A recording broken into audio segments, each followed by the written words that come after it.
वादच नाही. तुम्हाला तो अडकवणार, तुम्हाला तो लटकवणार, तुम्हाला तो डुबवणार सुद्धा. बरोबर. कारण 1 मार्क तुम्हाला स्पर्धेत आतमध्ये खेचून आणू शकतो किंवा 1 मार्क तुम्हाला स्पर्धेतून बाहेर सुद्धा फेकू शकतो. सिंपल उदाहरण आहे बघा. एवढंच उदाहरण आहे, पण नाही समजलं तर डोक्याचं दही करत. हा अति महत्वाचा नियम आहे, लक्षात ठेवा. ए चा यम घात कंसाचा यन घात बरोबर ए चा यम गुणिले एन घात. मी ज्या घातांकाच्या नियमाला आयएमपी म्हटलंय बघा, कित्येक ठिकाणी प्रत्येक उदाहरणात, जवळजवळ प्रत्येक उदाहरणात तो नियम वापरावाच लागतो, म्हणून त्याला आपण अति महत्वाचा नियम म्हटलंय. नमस्कार विद्यार्थी मित्रांनो, मी प्राध्यापक नितीन सत्रे आपल्या सर्वांचं वेनेटर करिअर्सच्या ऑनलाईन प्लॅटफॉर्मवरती मनपूर्वक स्वागत करतो. मित्रांनो, आपण अंकगणित या घटकातील, अंकगणित या विषयातील घातांक या घटकावरती चर्चा करत आहोत. बरोबर. पाठीमागच्या सेशनमध्ये घातांकाचे नियम, घातांकाच्या नियमांचे उद्देश, घातांकाच्या नियमांवर आधारित काही प्रश्नांचे प्रकार आपण पाहिलेले आहेत. काही प्रश्नांचे प्रकार आपण पाहिलेले आहेत. या सेशनमध्ये आपण घातांकाच्या सर्व प्रकारांवर आधारित असणारे प्रश्न पाहणार आहोत. सर्व. तत्पूर्वी तुम्हाला आय थिंक शेवटच्या लास्ट सेशनला आपण शेवटी एक उदाहरण होमवर्क साठी मी तुम्हाला दिलेलं होतं आणि त्या प्रश्नाचं उत्तर तुम्हाला मी कमेंट करायला सांगितलं होतं आणि आय थिंक बऱ्याच विद्यार्थ्यांनी ते कमेंट केलेलं आहे. बरोबर. तर आता आपण तो प्रश्न काय होता तो एक वेळ पाहूया. सोडवायचा कसा ते पाहूया. बऱ्याच जणांना तो प्रश्न समजला नाही. तर बघा, प्रश्न असा होता, 27 हा 9चा कितवा घात आहे. प्रश्न काय होता, 27 हा 9चा कितवा घात आहे. एकदम सिंपल प्रश्न वाटतो दिसायला हा प्रश्न एकदम सिंपल वाटतो, पण लक्षात घ्या तेवढा सिंपल क्वेश्चन नाही. तेवढा सिंपल क्वेश्चन नाही.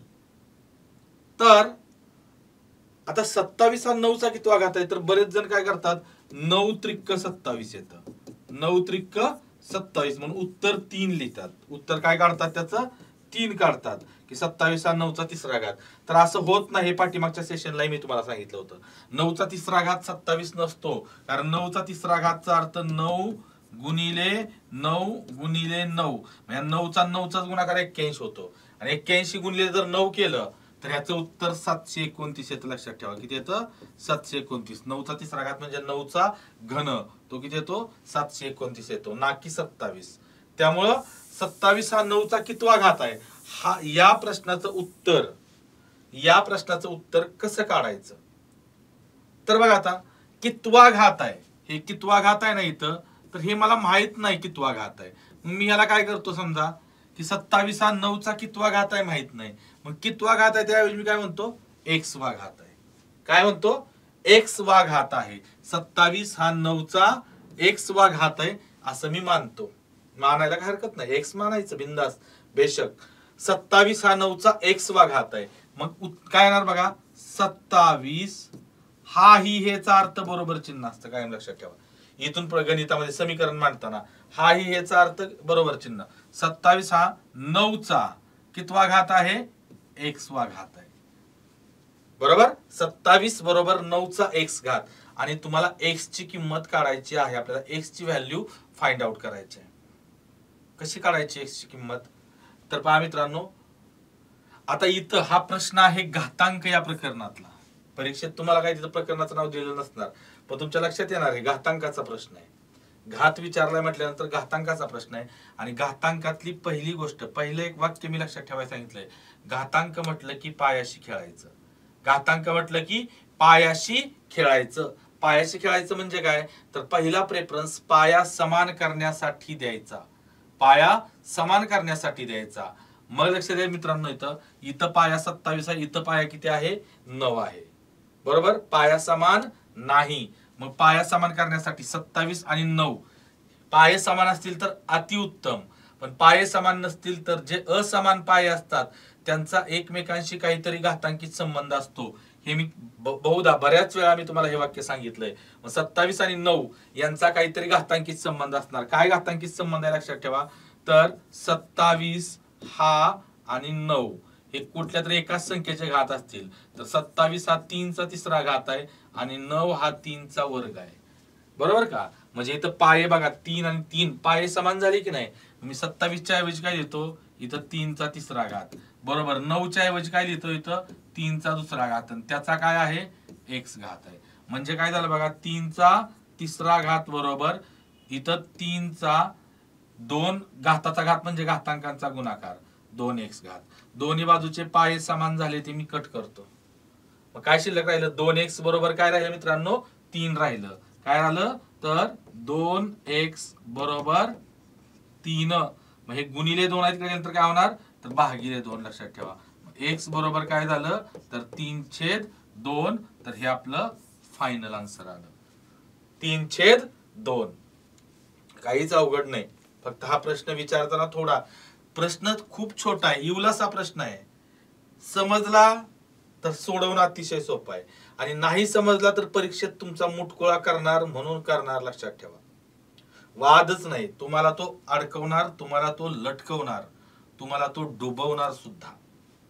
बरोबर कारण 1 मार्क तुम्हाला स्पर्धेत आतमध्ये खेचून आणू शकतो किंवा 1 मार्क तुम्हाला स्पर्धेतून बाहेर सुद्धा फेकू शकतो लक्षात ठेवा. ओके तर या पद्धतीनं हा होमवर्कला दिलेला आपण प्रश्न पाहिला. आता काही प्रश्न आपण पाहणार आहोत आजच्या सेशन मध्ये काही प्रश्न आपण पाहणार आहोत. बघूया कोणकोणते प्रश्न आहेत. चला पहिला प्रश्न तुमच्या स्क्रीनवरती 5 चा दुसरा घात कंसाचा दुसरा घात गुणिले 5 चा तिसरा घात कंसाचा तिसरा घात छेद 5 चा चौथा घात कंसाचा चौथा घात बरोबर 5 चा a अधिक 3 घात तर m बरोबर किती. ऍक्च्युअली आता इथं काय मित्रांनो माहिती आहे का इथं m च्या ऐवजी ना m च्या ऐवजी काय माहिती आहे का तर a बरोबर किती असा प्रश्न पाहिजे. थोडी प्रिंट मिस्टेक झाली काय हरकत नाही. a ची व्हॅल्यू काढायची कारण इथे m कुठं आपल्याला दिसत नाही a दिसते आपल्याला आणि इथं व्हेरिएबल a आहे त्यामुळे a ची व्हॅल्यू आपल्याला फाइंड आउट करायची आहे. ऑप्शन्स तुम्हाला दिलेले आहेत 6 1 -6 आणि 0. ओके तर आता बघा याच्यात आपल्याला काय करायचं आहे. प्रश्न घातांकावरचा आहे. मी तुम्हाला सांगितलंय व्हिडिओ पॉज करायचा आणि तुम्ही प्रयत्न करायचा आणि त्यानंतर मग पुन्हा व्हिडिओ ऑन करून तुम्ही पाहायचं तुमचं उत्तर. जर चुकीचं येत असेल समजत नसेल तर मी सोडवून देतोयच. तर बघा हा प्रश्न घातांकावरचा आहे. इथून प्रत्येक प्रश्न घातांकावरचा असणार आहे आणि एक वाक्य प्रत्येक प्रश्नाला लागू होणार. बघा घातांक म्हटलं की पायाशी खेळायचं घातांक म्हटलं की पायाशी खेळायचं. आता बघा पायाशी खेळणे म्हणजे पाया समान करायचा. इथं पाया 5 आहे इथं पाया 5 आहे इथंही पाया 5 आहे आणि इथंही पाया 5 आहे. पहिल्या उदाहरणात पाये समान दिलेत. मी काय म्हटलं पाये समान असतील तर अतिउत्तम. अवघड म्हणजे प्रॉब्लेमच नाही काय पाया समान असेल तर. पाया समान नसेल तर तो समान करावा लागतो. पण या उदाहरणात ऑलरेडी पाये समानच दिलेत पाये समान दिलेत मग काय करायचं तर समान. बघा आता इथं घातांकाचे नियम आपल्याला अति महत्वाचा नियम बघा. घाताचा घात म्हणजे घातांकांचा गुणाकार. म्हणजे इथं काय झालं 5 चा 2 दुने 4 घात 5 चा चौथा घात 5 चा काय आलं इथं चौथा घात 2 चा 2 चा गुणाकार 5 चा चौथा घात गुणिले इथं 5 चा 3 त्रिक 9 घात आणि छेदामध्ये 5 चा 4 चौक 16 घात बरोबर 5 चा काय आहे a + 3 घात. ओके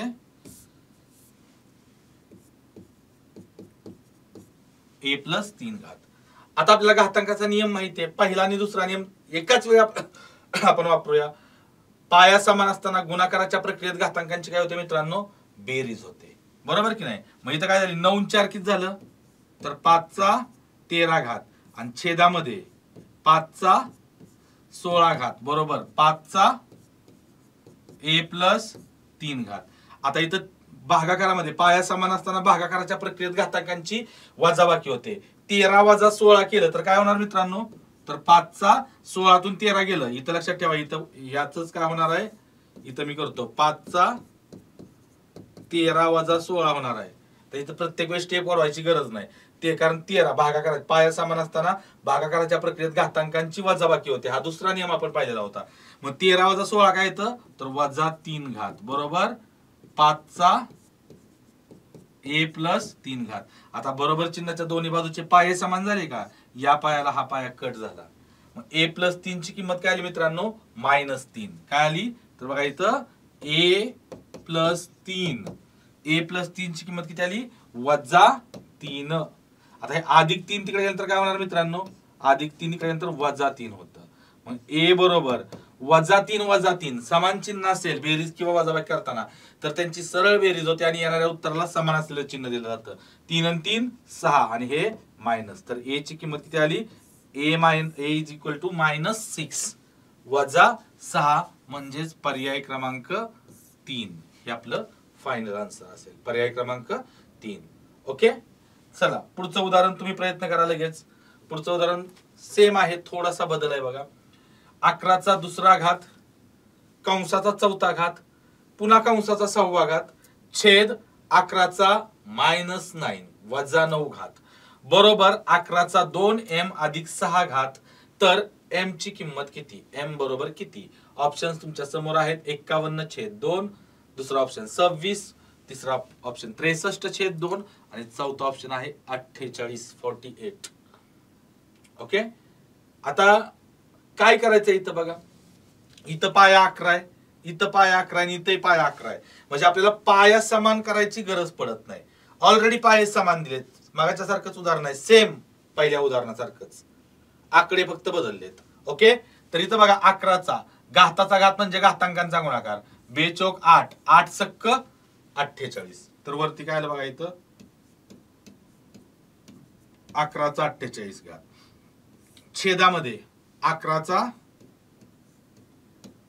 -9 घात बरोबर 11चा 2m अधिक 6 घात ओके आता पाया समान असताना भागाकाराच्या प्रक्रियेत घातांकांची वजाबाकी होते मग इथं काय होणार बघा तर 11चा 48 वजा हे वजा कशामुळे भागाकारामुळे आणि ह्याचा ऑलरेडी घातांक काय आहे -9 बरोबर 11चा 2m अधिक 6 घात ओके आता इथं काय झालं बघा 11चा 48 वजा वजा काय होणार अधिक होणार ओके तर 11चा 48 अधिक 9 घात बरोबर 11चा 2m अधिक 6 दोन्ही बाजूचे पाये समान झाले की नाही चला पायाला पाया मी इथंच कट करून टाकतो मग 2m ची किंमत काढायची आपल्याला 2m अधिक 6 बरोबर काय आलं 48 अधिक 9 बघा इथं काय आलं 2m अधिक 6 इथला घात बरोबर इथला घात बरोबर 48 अधिक 9 48 अधिक 9 आता बघा 48 आणि 9 ची बेरीज केली आपण 8 आणि 9 17 8 आणि 9 किती आलं 17 ओके आणि इथं 4 4 1 4 आणि 5 आलं 48 आणि 9 57 हे अधिक 6 इकडे आल्यानंतर काय होणार -6 आणि या बाजूला काय राहिलं 2m तर बघा आता इथं हे 2m बरोबर 57 मधनं 6 गेलं किती राहतं 51 तर m ची किंमत काढायची आहे हे गुणिले 2 तिकडे भागिले 2 होतं 51/2 तर m ची व्हॅल्यू काय आली मित्रांनो 51/2 म्हणजेच पर्याय क्रमांक 1 हे आपलं उत्तर असेल पर्याय क्रमांक 1 हे आपलं फायनल आन्सर असेल काहीच अवघड नाही बघा याच्यामध्ये काहीही अवघड नाही नेक्स्ट क्वेश्चन काय बघा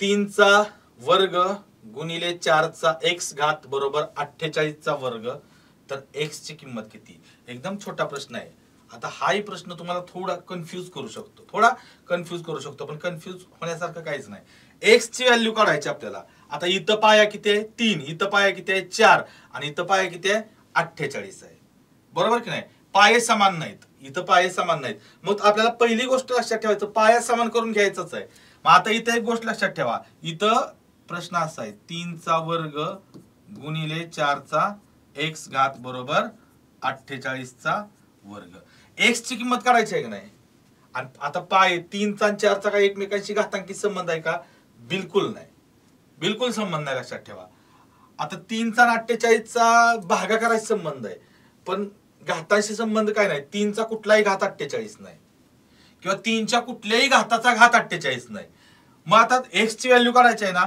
तर ज्याची किंमत काढायची आहे त्याला नेहमी एकटं पाडायचं मग मी काय करतोय 4चा x घात इथं आहे असं ठेवतो. या साईडला काय आहे 48चा दुसरा घात. आता हे 3चा वर्ग इकडे गुणिले आहे का नाही, तो इकडे भागिले 3चा दुसरा घात होतो. बरोबर, गुणिलेचं भागिले होतं. आणि मग आपल्याला घातांकाचा नियम काय सांगतो, अपूर्णांकाच्या अंश आणि छेदाचा घात समान असेल तर तो आपण एकदाच कंसाचा घात लिहू शकतो. मग इथं बघा 4चा x घात बरोबर इथं 48 भागिले 3 आणि ह्या दोघांचा घात कॉमन आपण इथं घेऊ शकतो. हा नियम आपण पाहिलेला आहे. बरोबर, मग इथं जर तुम्ही भाग दिला 3 एके 3, इथं 3 एके 3 आणि 3 सक्का 18, म्हणजेच काय आलं बघा इथं 4चा x घात बरोबर 16चा वर्ग. आता बघा 4चा आणि 16चा काहीतरी घातांकी संबंध आहे का? हो आहे. काय आहे तर 16 हा 4चा वर्ग आहे. मग इथं बघा हे 4चा x घात बरोबर मी 16च्या ऐवजी काय लिहू शकतो, 16च्या ऐवजी 4चा वर्ग, कारण 4चा वर्ग 16 असतो आणि त्याचा पुन्हा काय आहे वर्ग, त्याचा पुन्हा वर्ग आहे की नाही. हा 4चा वर्ग म्हणजे 16 आणि त्याचा वर्ग आहे 16चा वर्ग म्हणजे घाताचा घात. मग घाताचा घात म्हणजे घातांकांचा गुणाकार. 4चा x घात बरोबर हे 4 आणि बे दुने 4. मग दोन्ही बाजूचे पाये समान झाले की नाही बघा. पाये मी काय म्हटलं, पाया समान करायला पहिला प्रेफरन्स द्यायचा. पाये समान झाले तर त्यांचे घात पण समान असतात. मग x बरोबर काय आलं 4. x ची व्हॅल्यू किती आली 4. म्हणजेच आपलं उत्तर काय असणार आहे पर्याय क्रमांक 2. पर्याय क्रमांक 2 हे आपलं फायनल आन्सर असेल. नेक्स्ट क्वेश्चन काय पहा, 256 बरोबर 64चा x घात तर x बरोबर किती. प्रश्न असा आहे 256 बरोबर बघा 256 बरोबर 64चा x घात तर x ची किंमत काढायची आहे. सिंपल उदाहरण आहे बघा, एवढंच उदाहरण आहे पण नाही समजलं तर डोक्याचं दही करतं. मग आता बघा 200 इथला पाया 256 इथला पाया 64 आहे. आता 256चा आणि 64चा काही घातांकी संबंध आहे का हो, तर 256 आपल्याला माहिती आहे वर्ग संख्या आहे कोणाचा 16चा वर्ग आहे. बरोबर नाही, 16 कोणाचा वर्ग आहे हो 4चा वर्ग. मग आपल्याला मी तुम्हाला बऱ्याच वेळा सांगितलंय वर्गाचा वर्ग म्हणजे काय असतो चौथा घात असतो. लक्षात ठेवा, म्हणजे 4चा 256 बघा 256 हा काय आहे तर 4चा चौथा घात आहे मित्रांनो. कशावरून तर 4च्या वर्गाचा वर्ग आहे. 4च्या वर्गाचा तो काय आहे वर्ग. 4चा वर्ग 16 आणि 16चा वर्ग 256 आणि 64 हा 4चा घन आहे. 4चा काय आहे घन आहे. तो तर आपल्याला पाठच असतो. मग मी इथं फक्त काय करतो यांच्या किमती ठेवतो. 256 म्हणजे 4चा चौथा घात आणि 64 म्हणजे 4चा घन आणि त्याचा काय आहे मित्रांनो x घात. मग घाताचा घात म्हणजे घातांकांचा गुणाकार. 4चा इथं 3x घात आणि इथं 4चा किती घात आहे तर चौथा घात. बरोबर चिन्हाच्या दोन्ही बाजूचे पाये समान झाले की नाही. पाये समान झाले तर पायाला पाया कट करा. मग म्हणून बघा इथं 3x बरोबर किती आलं 3x बरोबर 4. तर x बरोबर हे गुणिले 3 इकडे गेलं तर काय होतं भागिले 3 होतं. x बरोबर काय आलं मित्रांनो 4 भागिले 3 किंवा 4/3 म्हणजेच याचं उत्तर काय आलं पर्याय क्रमांक 4. याचं उत्तर काय आलं पर्याय क्रमांक 4. 4/3. आतापर्यंत मला असं वाटतं की तुम्हाला काही न समजण्यासारखं यामध्ये काहीच नाही. फक्त एक गोष्ट महत्वाची आहे, या सर्व घातांकातला कुठलाही प्रश्न सोडवताना एक गोष्ट सेंटरला राहते, ते म्हणजे काय पाया बेस. पाया समान असणं आवश्यक आहे. लक्षात ठेवा पाया समान असेल तर अतिउत्तम, नसेल तर उदाहरणात दिलेल्या कंडिशन वरून तो पाया आपल्याला समान करून घ्यावा लागतो. पाया आपल्याला समान करून घ्यावा लागतो. ओके, पुढचा प्रश्न बघा काय 8चा 11 वजा x घात बरोबर 512चा वर्ग तर x बरोबर किती. ओके, आता हे इथं नाही पाहिजे, x बरोबर किती असं आहे. 8चा 11 वजा x घात बरोबर 512चा वर्ग तर x ची किंमत काढायची आपल्याला. बरोबर, आता कशी काढणार आपण, पुन्हा तेच घातांकातलं उदाहरण आहे. घातांकातलं उदाहरण आहे तर आपल्याला पहिला नियम काय लक्षात ठेवायचा आहे की पाये समान पाहिजे. मग इथं बघा 8 आहे. प्रश्न असा आहे 8चा 11 वजा x घात बरोबर आता 512. एक गोष्ट लक्षात घ्या बरं का, 512 हा काय आहे हो तर तो 8चा घन आहे. काय आहे 8चा, आणि इथला पाया 8 आहे, इथला पाया 512 आहे. त्यांचा एकमेकांशी काहीतरी घातांकी संबंध आहे का, तर आहे. 512 म्हणजे काय आहे, 8चा घन आहे आणि त्याचा काय आहे, दुसरा घात. ओके, मग इथं काय झालं बघा, 8चा 11 - x घात बरोबर इथं 8चा घाताचा घात म्हणजे घातांकांचा गुणाकार. हा अति महत्वाचा नियम आहे, लक्षात ठेवा. a चा m घात कंसाचा n घात बरोबर a चा m गुणिले n घात. मी ज्या घातांकाच्या नियमाला IMP म्हटलंय बघा, कित्येक ठिकाणी प्रत्येक उदाहरणात, जवळजवळ प्रत्येक उदाहरणात तो नियम वापरावाच लागतो, म्हणून त्याला आपण अति महत्वाचा नियम म्हटलंय. मग बघा, या दोन्ही बरोबर चिन्हाच्या दोन्हीकडचे पाये समान झाले ना, या पायाला हा पाया कट करा. मग 11 - x बघा, म्हणून 11 - x बरोबर काय आलं, 6. हे वजा x इकडे आलं तर काय होतं माहिती आहे का, तर अधिक x. ओके, आता काय झालं बघा, हे आपल्याला x ची किंमत काढायची आहे ना, या बाजूला 11 राहिलं, हे अधिक 6 इकडे वजा 6 आणि इकडे फक्त काय राहिलं, x. 11 तून 6 गेलं किती राहिलं, तर x बरोबर 11 तून 6 गेलं किती राहिलं, 5. तर x ची किंमत किती आली मित्रांनो, 5 आली. 5 म्हणजेच इथं ऑप्शन क्रमांक 1. ओके, काहीच अवघड नाही, काहीच तुम्हाला त्रास होईल अशी कोणतीच गोष्ट नाही. नेक्स्ट एक्झाम्पल काय बघा, 2चा 4था घात कंसाचा दुसरा घात गुणिले 32चा m घात बरोबर 8चा वर्ग, तर m बरोबर किती. पुन्हा एकदा सेम तसाच प्रश्न आहे बघा, कसाही प्रश्न किती फिरून विचारू द्या, आपला पहिला उद्देश, पहिला हेतू, पहिलं ध्येय काय असलं पाहिजे, तर पाये समान करून घेणं. पाये समान करून घेणं हे आपलं पहिलं ध्येय असणं गरजेचं आहे, पहिलं ध्येय. बाकी दुसरा विचारच नाही डोक्यात, लक्षात घ्या.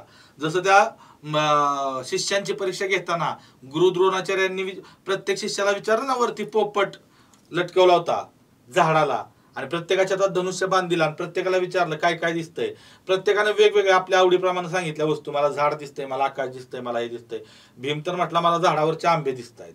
आता त्याला खायला लागायचं, त्याला आंबे दिसायला लागले, त्याला दुसरं काही दिसत नव्हतं. तसं अर्जुनाला विचारलं काय तुला काय दिसतंय, तर तो काय म्हटला, मला फक्त त्या पोपटाचा डोळा दिसतोय, त्याच्या व्यतिरिक्त काही दिसत नाही. जो डोळा उडवायचा आहे तेवढाच दिसतोय, जे माझं ध्येय आहे तेच मला फक्त दिसतंय, असं तो बोलला होता. सेम इथं लक्षात, आपलं ध्येय काय आहे, पहिलं कुठलाही प्रश्न सोडवताना पहिलं ध्येय काय असणार आहे, पाये समान करून घेण्याचं. पाये समान करून, त्यामुळे पायाला खूप महत्व द्यायचं. आता इथं पाया किती आहे, 2 आहे, इथं 32 आहे आणि इथं 8 आहे.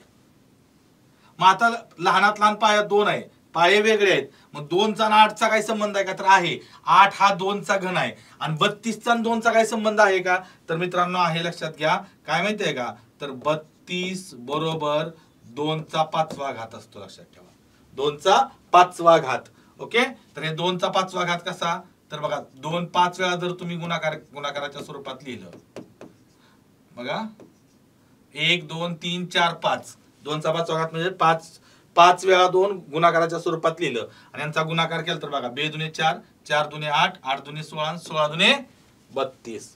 तर 32 हा 2चा 5वा घात आहे आणि 8 हा 2चा घन आहे, हे लक्षात असू द्या. ओके, ह्या मग मी काय करतो बघा, इथं 2चा इथं काय डायरेक्ट गुणाकार होणार, घाताचा घात म्हणजे 4 दुने 8 घात, 2चा 8 घात गुणिले 32 म्हणजे 2चा 5वा घात आणि कंसाचा यम घात बरोबर 8 म्हणजे 2चा घन आणि कंसाचा दुसरा घात. मग आता इथं काय झालं बघा, 2चा 8वा घात गुणिले 2चा 5 यम घात बरोबर 2चा 3 दुने 6. घाताचा घात म्हणजे घातांकांचा गुणाकार. अति महत्वाचा नियम, अति महत्वाचा. बघा जवळजवळ प्रत्येक उदाहरणात जिथं पाया समान करावा लागतोय ना, तिथं हा घाताचा घात नियम आपल्याला वापरावा लागतोय, म्हणून आपण त्याला घात अति महत्वाचा नियम म्हटलेला आहे. आता इथं पाया समान असताना गुणाकाराच्या प्रक्रियेत घातांकांची काय होते, बेरीज होते. म्हणजे इथं 2चा काय येणार मित्रांनो, 8 अधिक 5 यम घात. पाया समान असताना गुणाकाराच्या प्रक्रियेत घातांकांची बेरीज होते, नियम क्रमांक 1 पहिला नियम. आणि बरोबर 2चा काय आहे, 6वा घात. आता बघा बरोबर चिन्हाच्या दोन्ही बाजूचे पाये समान आहेत, पाये समान आहेत, तर मी या पायाला हा पाया कट करतो, मग त्यांचे घात पण समान होतात. 8 अधिक 5 यम बघा इथं, म्हणून 8 अधिक इथला काय घात आहे 5m, 8 अधिक 5m बरोबर इथला घात काय आहे 6. ओके, तर हे 5m बरोबर 6 वजा 8 होतं. 6 वजा 8 हे अधिक 8 तिकडे वजा 8 होतं. 6 वजा 8 काय होतं 8तून 6 गेलं 2 आणि मोठ्या संख्येचे चिन्ह वजा, इकडे काय राहिलं 5m. तुम्हाला फक्त m ची किंमत काढायची आहे. गुणिले 5 तिकडे भागिले 5 होतं. मग m बरोबर वजा 2/5 होतं. वजा 2/5 हेच आपलं फायनल आन्सर. वजा 2/5 म्हणजेच पर्याय क्रमांक काय आला मित्रांनो 3 आला. पर्याय क्रमांक 3. नेक्स्ट काय प्रश्न आहे बघा. 19चा 4.75 भागिले 19चा m घात बरोबर 19चा 3.25 घात. ओके, आता याच्यात त्रास होईल असं काहीच नाही. याच्यात त्रास होईल असं काहीच नाही. इथं पाया 19 आहे, इथं पाया 19 आहे, इथं पाया 19 आहे. ऑलरेडी पाया समान दिलाय. मी काय म्हणत असतो नेहमी, जर पाया समान दिला असेल तर अतिउत्तम. अतिउत्तम पाया समान असेल तर. पाया समान नसेल तर मग त्या उदाहरणातील कंडिशनवर आपल्याला तो पाया समान करून घ्यावा लागतो. पण इथं ऑलरेडी पाया काय दिलाय समान दिलाय. मग इथं बघा काय पाया समान असताना भागाकाराच्या प्रक्रियेत घातांकांची काय होते वजाबाकी होते. मग इथं काय झालं बघा, तर 19चा 4.75 वजा m घात. का हो, तर पाया समान असताना भागाकाराच्या प्रक्रियेत घातांकांची वजाबाकी. मग 4.75 वजा m घात बरोबर काय आहे इथं 19चा 3.25 घात. आता बरोबर चिन्हाच्या दोन्ही बाजूचे पाये समान झाले ना, मग पायाला पाया कट करून टाका. पायाला पाया कट करून टाका. आणि मग ह्यांचे बघा इथला घात बरोबर इथला घात. मग इथला घात काय आहे बघा 4 पॉइंट, म्हणून 4.75 वजा m बरोबर 3.25. आपल्याला m ची व्हॅल्यू शोधायची आहे. आता इथं मायनस m आहे ना, मायनस m हे मी तिकडे घेऊन जातो. म्हणजे इकडे काय झालं बघा 3.25 प्लस m होणार, वजा m चा अधिक m होणार बरोबर चिन्हाच्या इकडे. आणि या बाजूला काय राहिलं फक्त 4.75. मला m ची किंमत काढायची आणि m तसाच ठेवतोय 3.25 इकडे घेतो. मग इथं काय झालं बघा 4.75 वजा 3.25 बरोबर m. आता हे जर वजाबाकी केली तर 5तून 5 गेलं 0, 7तून 2 गेलं 5, टिकलीच्या जागेवरती टिकली, आणि 4तून 3 गेलं 1, 1.5 किंवा 1.50 बरोबर m. 1.5 किंवा 1.50 दोन्हीचा अर्थ एकच होतो, म्हणजे 1.5. m ची किंमत किती आली 1.50. 1.50 ऑप्शन क्रमांक 3. बघा एकदा तुम्हाला समजायला लागलं, एकदा समजलं ना, ज्यावेळी एखादी अवघड गोष्ट तुम्हाला समजते त्यावेळी ती सर्वात सोपी होऊन जाते. लक्षात ठेवा, जो कोणतीही गोष्ट तुम्हाला समजत नाही तोपर्यंतच ती अवघड असते. एकदा समजली की किती अवघड गोष्ट एकदम सोपी होऊन जाते. सेम कंडिशन तुमच्या आता तुम्ही अनुभव घेत असाल, जर तुम्ही अभ्यास केला असेल तर लक्षात ठेवा. पाठीमागचे व्हिडिओज पाहिले असतील, घातांकाच्या नियमाचा चांगला अभ्यास केला असेल, आपला प्रत्येक व्हिडिओ घातांकावरचा पाहिला असेल तर तुम्हाला ही उदाहरणं आरामात इझिली सुटणार. लक्षात घ्या. Next example. आता हा तर प्रश्न ऍक्च्युअली आपला पाठीमागच्या सेशन मध्येच झालेला होता. तुम्हाला ज्यावेळी मी प्रकार शिकवत होतो त्या प्रकारामध्ये फक्त थोडासा बदल केलेला आहे प्रश्नामध्ये. 81चा 1/4 घात बरोबर किती? 81चा 1/4 घात बरोबर किती? तर बघा प्रश्न असा आहे, 81चा 1/4 घात बरोबर किती? तर काय करायचंय बघा आता इथं. तर एखाद्या संख्येचा घातांक अपूर्णांकात असेल, आठवत असेल तुम्हाला बघा, एखाद्या संख्येचा घातांक अपूर्णांकात असेल तर ती संख्या कुणाच तरी या छेद एवढा घात असते. मग लक्षात घ्या 81 कुणाचा चौथा घात आहे हो? तर 3चा चौथा घात आहे. चौथा घात कसा लक्षात ठेवायचा याची शॉर्टकट किंवा टेक्निक तुम्हाला मी सांगितले. चौथा घात म्हणजे वर्गाचा वर्ग. 81 कोणाचा वर्ग आहे? 9चा वर्ग. 9 कोणाचा वर्ग आहे? 3. म्हणजे 81 हा 3च्या वर्गाचा वर्ग आहे, म्हणजे तो 3चा चौथा घात आहे. मग 81 च्या ऐवजी मी काय लिहितो इथं 3चा चौथा घात आणि कंसाचा 1/4 घात. घाताचा घात म्हणजे घातांकांचा गुणाकार. तर 3चा काय होणार बघा, 4 गुणिले 1/4 घात. 4 ला 4 कटलं म्हणजेच 3चा 1 घात, आणि 3चा 1 घात म्हणजेच उत्तर काय येतं मित्रांनो, 3 येतं. तर 81चा 1/4 घात म्हणजेच ऑप्शन उत्तर काय आलं, option number 1 3. Okay, next question काय बघा. हा एक प्रश्न थोडा प्रकार वेगळा आहे या प्रश्नाचा. काय आहे बघा, 3चा m घात गुणिले 4चा m घात बरोबर 144. तर m बरोबर किती. आता बघा प्रश्न असा आहे, 3चा m घात गुणिले 4चा m घात बरोबर 144. तर m ची किंमत करायची आहे.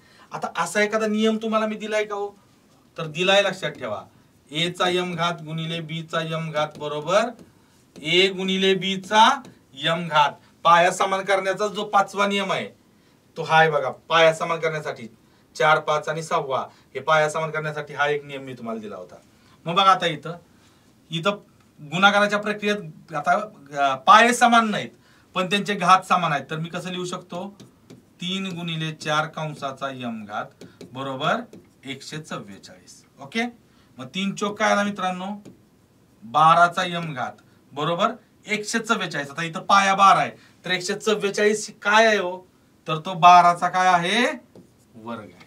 काय आहे, 12चा वर्ग आहे. मग या पायाला इथला पाया गेला. मग मित्रांनो m ची किंमत किती आली, इथला घात m आणि इथला घात 2. m ची किंमत किती आली, 2 आली. m ची व्हॅल्यू किती आली, 2. इथपर्यंत मला खात्री आहे, इथपर्यंत तुम्हाला अगदी इझिली समजलं असेल. ओके, तर हे सोपं आहे एकदम, यात काहीच अवघड नाही. आता यानंतरचा जो प्रश्न आहे ना बघा, 2चा n अधिक 1 घात अधिक 2चा n घात छेद 2चा n अधिक 4 घात वजा 2चा n अधिक 1 घात बरोबर किती. इथं ना n ची किंमत काढायची आहे ना, काय n ची वगैरे व्हॅल्यू काढायची नाही. तर हा प्रश्न मी तुम्हाला होमवर्क साठी देतोय. कशासाठी मित्रांनो, तर हा प्रश्न तुम्हाला होमवर्क साठी देतोय. म्हणजे तुम्ही प्रयत्न करायचा, हा प्रश्न सोडवण्याचा तुम्ही स्वतः प्रयत्न करायचा आहे. कसा करताय बघू. आणि या प्रश्नाचं उत्तर ऑप्शन आहे तुमच्या समोर, 2/3, 3/14, 1/13 आणि 5/13. तर तुम्ही ऑप्शन जे काही उत्तर असेल ते तुम्ही कमेंट करायचं आहे. ओके, तुम्ही स्वतः प्रयत्न करायचा आहे. नेक्स्ट व्हिडिओ मध्ये तुम्हाला मी हे सोडवून देणारच आहे. तुम्ही अगदी हा व्हिडिओ शेवटपर्यंत पाहिलात त्याबद्दल मी तुमचं मनापासून आभार मानतो. आणि जाता जाता तुम्हाला फक्त आठवण करून देतो, जर तुम्ही अजूनही आपला वेनेटरचा चॅनल सबस्क्राईब केला नसेल तर चॅनल सबस्क्राईब करा, बेल आयकॉन दाबा, जेणेकरून प्रत्येक व्हिडिओचं नोटिफिकेशन तुम्हाला तुमच्या मोबाईलवरती अगोदरच तुम्हाला भेटून जाईल. जेणेकरून लाईव्ह लेक्चर्स असतील, नवीन एखादा व्हिडिओ आला, मग तो गणितचा असेल, मराठी व्याकरणचा असेल, जीएसचा असेल, करंटचा असेल, किंवा फिजिकल बद्दल काही नवीन माहिती असेल वेनेटरवर, किंवा एखादी टेस्ट असेल, तर त्याचं नोटिफिकेशन तुम्हाला अगोदरच मिळण्यासाठी बेल आयकॉन दाबा. आणि ज्या तुमच्या मित्रांना गरज आहे त्या मित्रांपर्यंत या चॅनलची लिंक शेअर करा, जेणेकरून तुमच्या प्रत्येक मित्राला याचा फायदा होईल. ओके, आजच्या सेशनमध्ये आपण इथंच थांबतोय. पुढच्या सेशनमध्ये हा प्रश्न, होमवर्कला विचारलेला प्रश्न घेऊन मी पुन्हा आपल्याला भेटायला येणार आहे. तोपर्यंत धन्यवाद.